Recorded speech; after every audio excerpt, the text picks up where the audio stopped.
Supinator syndrome test or radial tunnel syndrome test.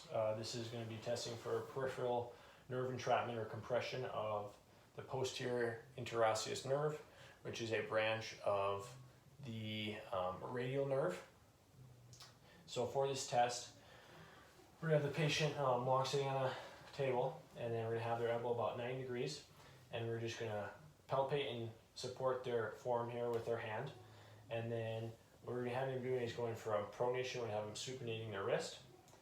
And so first, before we do that, we're going to test their grip strength. So we do this on both hands to make sure we know what their grip strength normally should be. And then we're going to have them squeeze our fingers here with a little bit of wrist extension as hard as they can.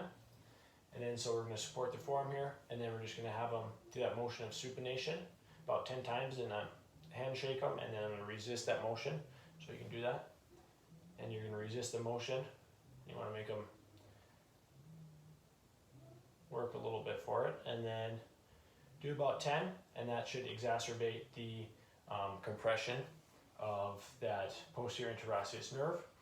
And so then we're going to reassess their grip strength again, and then we'll see positive sign for that would be we're going to see weakness in the grip, or the grip's going to be weaker than it originally was. Also might see a weakness of the extensor muscles. And this injury can often mimic the medial epicondylitis. So one thing for this test you can check for is when you palpate medial epicondylitis, you'll have pinpoint pain right on top of the medial epicondyle.